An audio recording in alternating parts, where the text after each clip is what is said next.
رحیم و کریم رب ہے کہ جو مجھ جیسے گناہگار بندوں کے لیے ایک نبی کا رزق بھی چھین لے تو وہ اللہ کتنا بلند و بالا.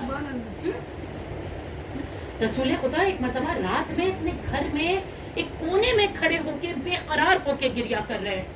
ہاں تو جناب ام سلمہ نے رات میں دیکھا کہ رسول اللہ اس طرح سے رو رہے ہیں اور صرف رو نہیں رہے ہیں بلکہ یہ بھی کہتے جا رہے ہیں اے اللہ تیرے سوا میرا کوئی نہیں ہے, تیرے سوا میرا کوئی سہارا نہیں ہے, اے اللہ اگر تو نے مجھے چھوڑ دیا تو میں کیا کروں گا. یہ نبی اللہ کہہ رہے ہیں کہ جن سے اللہ کہہ رہا ہے محمد آپ میرے حبیب ہیں, آپ کی محبت میں میں نے یہ دنیا بنائی. ان محمد کا یہ عالم ہے کہ رات کے اندھیروں میں کہہ رہے ہیں اللہ میرے پاس کچھ نہیں ہے اگر تو نے میرا ساتھ چھوڑ دیا. جناب ام سلمہ لرزنے لگی اور کہنے لگی یا نبی اللہ آپ کا مقام تو اتنا بلند ہے اللہ کے قریب, آپ تو اتنا بلند مرتبہ رکھتے ہیں, آپ تو ان کے سب سے عزیز نبی ہیں. رسول اللہ نے پتہ ہے کیا جواب دیا؟ کہا کہ ایک لمحے کے لیے اللہ نے نبی یونس پر سے اپنا نظر کرم ہٹایا تھا تو وہ مشکلوں میں گرفتار ہو گئے تھے. مجھے خوف ہے کہ کہیں میرا اللہ ایک لمحے کے لیے بھی میری طرف سے اپنا نظر کرم نہ ہٹا دے. نعرہ تکبیر، نعرہ رسالت، نعرہ حیدری، حیدری، حیدری. رسول خدا مولا مشرق شاہ بی بی زہرا مولا عباس امام حسن امام حسین بی بی سکینہ کے لیے باواز بلند سلوات.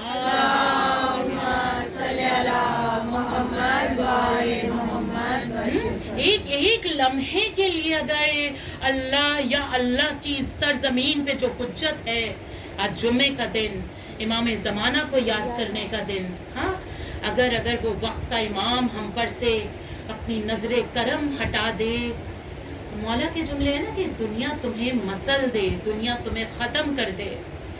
یہ امام کا کرم ہے جو ہم باقی ہیں, امام کا کرم ہے اور ہم اسی امام کو بھول چکے ہیں جو ہم آواز دیتے ہیں. انشاءاللہ میں اس بات کو ابھی آگے کنٹینیو کروں گی. یہ بات آئی ہے تو ایک واقعہ, ہم امام کو یاد کرتے ہیں اور یہ کہتے ضرور ہیں کہ مولا آ جائیے, مولا ایک مرتبہ کم سے کم ملاقات کا ہی موقع دے دیجئے. لیکن کیا میرا ایمان ابھی اس درجے پہ پہنچا ہے کہ امام سے ملاقات کر سکے؟ کیا میں اس قابل ہوں کہ عجب نہیں کہ کوئی کہے کیوں ملاقات کرنے میں کیا حرج ہے, ہم امام کی زیارت کر لیں گے, ہمارے لیے برکتیں ہو جائیں گی. ایک شخص جو بہت زیادہ ہر وقت دعا کرتا تھا امام زمانہ سے ملاقات ہو جائے, امام زمانہ سے ملاقات ہو جائے.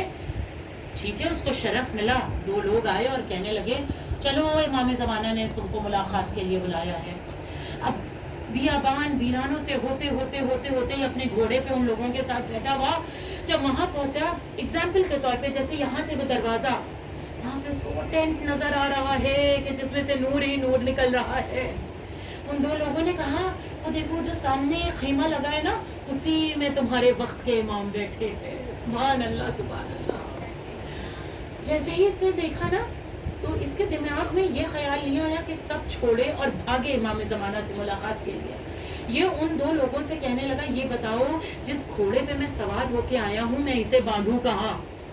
اگر میرا گھوڑا کھو گیا تو میں واپس کیسے جاؤں گا؟ تو وہ جو 2 لوگ اسے لینے آئے تھے انہی نے کہا یہی تو تمہارے ایمان کی حد ہے, اسی لیے ملاقات نہیں ہو رہی تھی. تم آئے ہو وقت کے امام سے ملنے کے لیے, فکر تمہیں اپنے گھوڑے کی ہے. اللہ اکبر. وہ لرزنے لگا. انہی نے کہا نہیں واپس جاؤ, تم تیار نہیں ہو. ایک تو اگر وقت کے امام کی خدمت میں آ گیا تھا تو اس کے دماغ میں خیال ہی کیوں کہ امام کے قدموں کو چھوڑ کے واپس جانا ہے. اور اگر واپس جانا ہی تھا کہ جو امام پوری کائنات کا نظام چلا رہا ہے وہ ایک گھوڑا نہیں واپس لا سکتا تھا کیا؟ توکل, بھروسہ, یقین اللہ اور اس کی حجت پہ ہونا چاہیے ہے کہ مولا کی آواز آئی تو سب چھوڑ کے مولا کے پاس بھاگے. ہاں کہ ہمارا رب, ہمارا وقت کا امام ہم سے راضی ہو جائے, اللہ کی سرزمین پہ حجت ہم سے راضی ہو جائے. جناب خدیجۃ الکبریٰ, جناب خدیجۃ الطاہرہ, ان کی عظمتوں پہ باواز بلند نعرہ اللہم صلی علی محمد و آل محمد. ہمیں یہ دنیا بہت قیمتی لگتی ہے. یا اللہ میں کیسے اپنا بینک بیلنس پورا ختم کر دوں لوگوں کی مدد کرنے کے لیے. یا اللہ میں کیسے اپنی پوری دولت لوٹا دوں اسلام کو بچانے کے لیے. لیکن جناب خدیجہ کا عمل ایسا عمل کہ اللہ قرآن میں کہہ رہا ہے کہ ان کی دولت میری دولت. جناب خدیجہ کی دولت کو اللہ نے اپنی دولت کہا نا. اللہ اکبر. جب ان کے پاس ایک کھجور بھی نہیں بچی نا, جناب خدیجہ نے اتنا راہ خدا میں اسلام کو بچانے کے لیے اتنی اپنی دولت لٹائی. اور کتنی دولت تھی کہ روایت کے جملے ہیں کہ اگر آپ تجارت پہ جاتی تھی نا اور کسی کو آپ سے ملاقات کرنی ہوتی تھی, آپ کا خیمہ ایسا عالیشان ہوتا تھا کہ کسی کو پوچھنا نہیں پڑتا تھا خدیجہ کا خیمہ کون سا ہے. بہترین مخملی پردے ہوتے تھے اور جو کھوٹیاں لگتی تھی نا خیمے کی, وہ لوہے کی نہیں بلکہ سونے کی کیلیں لگتی تھی, سونے کی میخیں. جناب خدیجہ کے خیمے کی ڈوریاں اس سے بنتی تھی. آخر میں جب ایک کھجور بھی نہیں بچی آپ کے پاس تو آپ سے کسی نے کہا خدیجہ کیا اپنا نقصان کیا ہے, کیا خسارے کا سودا کیا ہے محمد سے عقد کر کے, سب کچھ تو تمہارا ختم ہو گیا, سب کچھ تو لٹا دیا. جناب خدیجہ کہتی ہیں میں نے کچھ لٹایا نہیں ہے, میں نے کچھ گوایا نہیں ہے, بلکہ میں نے آخرت کو کمایا ہے. ہاں میں نے آخرت. اور پھر جس نے رسول اللہ کی مدد کی ہو اس کی آخرت کیسے کامیاب ہوگی. کہ جبرائیل امین اللہ کا سلام لے کے جناب خدیجہ کے پاس آ رہے ہیں. تو ان کے ساری کا عالم یہ ہے. جناب خدیجہ کہتی ہیں جبریل سلام کے قابل میں نہیں بلکہ اللہ اور اللہ کا رسول سلام کے قابل ہے. جو اپنی زندگی اپنے وقت کے امام یا اللہ کی حجت کو کی مدد کرنے میں اور اللہ کو راضی کرنے میں لگا دے تو اس کا پھر کتنا بلند مرتبہ ہوتا ہے. پتہ ہے جناب خدیجہ کے جملے, جناب خدیجہ کہتی ہیں اگر مجھے ساری دنیا کی سلطنتیں مل جائے, اگر مجھے دنیا کی ساری نعمتوں میں غرق کر دیا جائے. کتنے بڑے جملے ہیں. ہم سے کہا جائے ممبئی کی ہی صرف سلطنت مل جائے تو ہمارا ایمان ڈول جائے.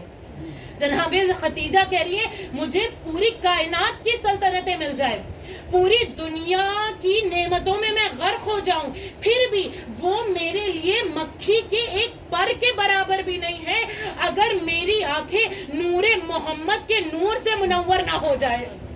اگر محمد مجھ سے راضی نہ ہو, اگر اللہ مجھ سے راضی نہ ہو تو نہ یہ سلطنتیں کسی کام کی ہیں نہ یہ رحمتیں کسی کام کی ہیں. ہر قدم جب رسول اللہ پہ پتھر مارے جا رہے تھے نا تو جناب خدیجہ گئی رسول اللہ کا ہاتھ پکڑ کے گھر واپس لے کے آ رہی ہیں. واپس جتنے بھی یہ بدماش تھے, ابو لہب ابو سفیان سب کے سب جمع ہو گئے اپنے حوالیوں کو لے کے اور واپس رسول اللہ پہ پتھر مار رہے ہیں. تو جناب خدیجہ پلٹ کے کہہ رہی ہے کہ ابھی تک تم لوگ میرے دروازے پہ قطار لگا کے کھڑے ہو کے قرضے مانگتے تھے اور میں بے نیازی سے تم سب کو عطا کرتی تھی, اور آج تم میرے شوہر پہ پتھر مار رہے ہو. اور جناب خدیجہ نے ایک عظیم خطبہ دیا وہاں پہ کھڑے ہو کے. تو یہ جتنے بھی دشمنان اسلام تھے, رسول اللہ کے دشمن تھے, وہ حیران اور کہتے ہیں کہ خدیجہ, آج تک تو ہم نے خدیجہ کو ایسے للکارتے ہوئے نہیں دیکھا, آج تک تو ہم نے خدیجہ کو ایسے بولتے ہوئے نہیں دیکھا. یہ آخر خدیجہ کے پاس طاقت کہاں سے آ گئی کہ جو اتنے بدماشوں کے سامنے خدیجہ خطبہ دے رہی ہے اور وہ سب کے سب لرز کے بھاگ رہے ہیں. تو پتا چلا کہ تب خدیجہ تنہا تھی, آج خدیجہ تنہا نہیں ہے. آج محبت محمد خدیجہ کے ساتھ ہے, آج اللہ خدیجہ کے ساتھ ہے, آج اسلام کی طاقت خدیجہ کے ساتھ ہے. جب اللہ کسی سے راضی ہو جائے تو اس کے دل سے ہر خوف کو نکال دیتا ہے. وہ مثل پہاڑ اسٹرانگ وہ انسان بن جاتا ہے. یہی ہم نے جناب زینب کا بھی کیریکٹر دیکھا نا کہ کربلا کے بعد کوفہ شام, جناب زینب مثل جبل صبر کا پہاڑ بن کے ہمیں کبھی کوفے میں کبھی شام میں نظر آ رہی ہیں. خدیجہ کی نواسی زینب, خدیجہ کی نواسی زینب. حضرت آران امام, یہ امام زمانہ کے جو سچے منتظر ہیں نا, یہ ان کی کوالٹیز میں سے ایک کوالٹیز ہے جو بیسک 5 کوالٹیز بتائی گئی ہیں, ساری تو نہیں, ایک آدھ آپ کے سامنے, کہ ان کی عبادتیں ایسی زبردست ہوتی ہیں کہ کوئی بھی دنیا کی چیز ان کی عبادتوں سے انہیں ہٹا نہیں سکتی ہے. مثال کے طور پہ اللہ ہم سب کے آپ سب کے بچوں کو سلامت رکھے کہ اگر فار ایگزامپل اولاد بھی کسی کی اس دنیا سے چلی جائے نا تب بھی اس کی عبادتوں میں کمی نہیں ہوتی ہے. چھٹے امام جعفر صادق علیہ السلام، امام صادق کی جب ایک اولاد کا ایک بیٹے کا انتقال ہوا اور وہ بیٹا تھا کہ جس سے وہ بہت زیادہ محبت کرتے تھے، جب اس بیٹے کا انتقال ہوا تو امام صادق پتہ یہ امام کے جملے ہو سکتے ہیں، امام صادق کہہ رہے ہیں اے میرے اللہ یہ بیٹے کی جدائی نے مجھے تجھ سے اور قریب کر دیا ہے. منتظر امام زمانہ کی عبادتیں، انہیں کہیں سے عبادتیں ان کی کم نہیں ہوتی ہیں کہ نہیں میں اب خدا نہ کرے میری اولاد چلی گئی تو اب میں نماز نہیں پڑھوں گا، اب میں ماں کہے میں پردہ نہیں کروں گی، میں یہ نہیں کروں گی، میں مجلس میں نہیں جاؤں گی. اللہ اکبر. منتظر امام زمانہ وہ ہیں کہ کوئی بھی تکلیف آ جائے لیکن ان کی اللہ کے لیے محبت کم نہیں ہوتی ہے بلکہ اور بڑھتی جاتی ہے. یہ لوہے کے مانند ہیں کہ جنہیں یہ لوہے کے یا کہوں پہاڑوں کے مانند ہے جنہیں کوئی ہلا نہیں سکتا، جن کا ایمان کوئی ہلا نہیں سکتا، انہیں کسی کا خوف نہیں ہوتا، انہیں کسی کا ڈر نہیں ہوتا. اگر خوف ہوتا ہے تو صرف اس بات کا کہ کہیں میرے کسی عمل سے میرا اللہ ناراض نہ ہو جائے، کہیں میرے کسی عمل سے وقت کا امام ناراض نہ ہو جائے. اور یہ جو خوف خدا ہے اس نے اپنے دل پہ پہرے دار بنا کے بٹھایا ہوا ہے نا، یہ خوف ایسا ہوتا ہے کہ جو پھر ایسے مومن بندے کو کوئی گناہ کرنے نہیں دیتا. آیت اللہ بخفی، ان کا واقعہ بتایا جاتا ہے کہ آپ ایک مرتبہ پتہ ہے نجف سے ایران مشہد واک کر کے آتے تھے. مولا علی کے پہلے علی کے روضے سے 8ویں علی کے روضے واک کر کے جاتے تھے. اللہ ہم سب کو اماموں کے روضوں کی زیارت نصیب فرمائے انشاءاللہ. تو یہ واک کر کے نجف سے اور مشہد آتے تھے. اور ایران کی ٹھنڈ آپ سب مجھ سے بہتر جانتے ہیں کہ جب برف گرتی ہے تو ایسی ٹھنڈ کہ رات میں اگر کہیں پہ کوئی گرم جگہ رہنے کے لیے یا کوئی چھت نہیں ملی تو انسان مر جائے اسی ٹھنڈ میں. یہ کہتے ہیں کہ میں پیدل چل رہا تھا اب جب ایک دم رات ہو گئی اور کچھ نہیں مل رہا تھا تو ایک دوا خانہ ٹائپ کا وہاں پہ تھا، میڈیکل اسٹور یا پولی کلینک ٹائپ کا تھا. میں وہاں پہ اپنا سر چھپانے کے لیے چلا گیا کہ رات کسی طرح سے گزر جائے. جب میں وہاں پہنچا تو میں نے دیکھا کہ وہاں پہ بہت ہی عجیب قسم کے لوگ بیٹھے ہوئے ہیں جو بڑی واہیات باتیں بھی کر رہے ہیں، جن کے گیمز بھی بڑے واہیات ہیں جو میں ممبر کے حوالے سے بیان بھی نہیں کر سکتی کہ وہ لوگ کیا کیا کارڈز کے ساتھ گیمز کھیل رہے تھے. اللہ تمام نوجوانوں کو راہ مستقیم پہ رکھے. وہ کہتے ہیں کہ وہ ایسے گناہ وہاں پہ کر رہے تھے کہ میرا دل ہی نہیں چاہا کہ میں ان کے ساتھ بیٹھ جاؤں، اس سے تو بہتر میں برف میں آ کے باہر مر جاؤں کہ میں گناہ گار. اتنا بلند ایمان. ہم کہیں اللہ ہم سے گناہ سے مطلب نہیں ہے لیکن کم سے کم میری زندگی تو بچ جائے. لیکن آیت اللہ بخفی کہہ رہے ہیں کہ نہیں میں یہ گناہ گاروں کے ساتھ نہیں بیٹھ سکتا چاہے میرا جو بھی حال ہو جائے. یہ وہ پولی کلینک سے باہر آئے، سامنے دیکھا ایک بہت بڑا سا درخت ہے، اس درخت کے نیچے کوئی نورانی شخصیت ہیں. انہی نے آواز دے کے کہا اے بخفی میرے پاس ادھر اس شجر کے نیچے آ جاؤ. یہ جیسے ہی اس شجر کے نیچے گئے دیکھا کہ اس جتنی جگہ پہ بڑا سا پیڑ ہے نا وہاں کا موسم ایک دم بیوٹیفل ہو رہا ہے، سب سے اچھا موسم ہو رہا ہے. اور پیڑ کے اس طرف قدم نکالتے ہیں تو برف باری ٹھنڈ ہو رہی ہے، واپس قدم پیڑ کی طرف اندر رکھتے ہیں دیکھتے ہیں موسم واپس اتنا خوشگوار اتنا اچھا ہو گیا ہے. یہ سمجھ گئے کہ یہ میرا مددگار کوئی اور نہیں بلکہ وقت کا امام ہے.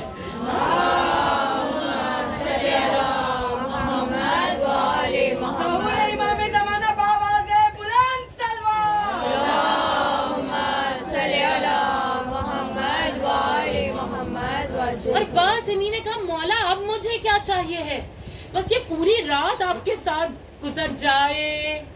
ہم تو ایک جھلک کے لیے تڑپ رہے ہیں نا کہ اے یوسف زہرا اے فرزند زہرا ایک جھلک آپ کی دیکھ لیں. مولا جھلک نہیں دیکھ سکتے، کم سے کم آپ کی خوشبو کو محسوس کر سکے. لیکن یہاں ایسے متقی عبادت گزار خود کو گناہوں سے روکنے والے ہمیں نظر آ رہے ہیں کہ امام زمانہ ان کے ساتھ پوری نائٹ اسپینڈ کر رہے ہیں کہ نہیں آؤ باتیں کرو مجھ سے، آؤ بات کرو، آؤ میرا ساتھ ہے.